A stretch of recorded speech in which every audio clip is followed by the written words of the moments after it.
Hello guys, how are you? ਕਿਵੇਂ ਹੋ ਸਾਰੇ ਜਾਣੇ? ਸਭ ਠੀਕ ਠਾਕ ਹੋ? ਅਤੇ ਅੱਜ ਦਾ ਜੋ ਵੀਡੀਓ ਮੈਂ ਪਾ ਰਿਹਾ ਹਾਂ ਕਿ ਅਸੀਂ ਵਧੀਆ ਤੋਂ ਵਧੀਆ ਸ਼ਾਰਟ ਫਿਲਮਾਂ ਲੈ ਕੇ ਆ ਰਹੇ ਹਾਂ ਆਪਣੇ ਫੇਸਬੁੱਕ ਪੇਜ 'ਤੇ, ਅਤੇ ਨਾਲੇ ਅਸੀਂ ਯੂਟਿਊਬ ਚੈਨਲ 'ਤੇ ਵੀ ਸ਼ਾਰਟ ਫਿਲਮਾਂ ਪਾਉਂਦੇ ਹਾਂ।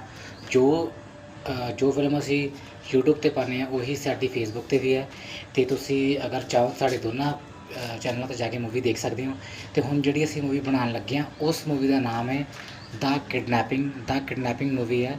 ਬਹੁਤ ਸੋਹਣੀ ਫਿਲਮ ਆ, ਬਹੁਤ ਵਧੀਆ ਫਿਲਮ ਹੈ। ਅਤੇ ਸਾਨੂੰ ਇਹਦੇ ਵਿੱਚ ਇੱਕ ਮੇਨ ਲੀਡ ਕਰੈਕਟਰ ਚਾਹੀਦਾ ਕੁੜੀ ਦਾ, ਜੋ ਮੇਨ ਲੀਡ ਰੋਲ ਹੋਵੇ, ਅਤੇ ਏਜ 21 ਦੀ ਏਜ ਹੋਣੀ ਚਾਹੀਦੀ ਆ। 21 ਜਾਂ 22 ਦੀ ਏਜ ਹੋਵੇ ਜਾਂ 25 ਤੱਕ ਵੀ ਚੱਲ ਜੂਗੀ। ਤਾਂ ਇਸ ਨੰਬਰ 'ਤੇ ਡਿਸਕ੍ਰਿਪਸ਼ਨ 'ਚ ਨੰਬਰ ਦਿੱਤਾ ਗਿਆ ਹੈ, ਤੁਸੀਂ ਕਾਲ ਕਰੋ, ਆਪਣੀ ਪ੍ਰੋਫਾਈਲ ਭੇਜੋ ਸਾਨੂੰ, ਅਤੇ ਜੋ ਵੀ ਤੁਹਾਡੀ ਪਰ ਡੇ ਹੋਗਾ, ਜੋ ਤੁਹਾਡਾ ਚਾਰਜਸ ਹੋਗਾ ਤੁਹਾਨੂੰ ਪੇ ਕੀਤਾ ਜਾਊਗਾ। ਠੀਕ ਹੈ ਜੀ। ਫਿਲਮ ਦਾ ਬਜਟ ਵੀ ਅੱਛਾ ਹੈ, ਤਾਂ ਆਪਣੀ ਪ੍ਰੋਫਾਈਲ ਸੈਂਡ ਕਰੋ।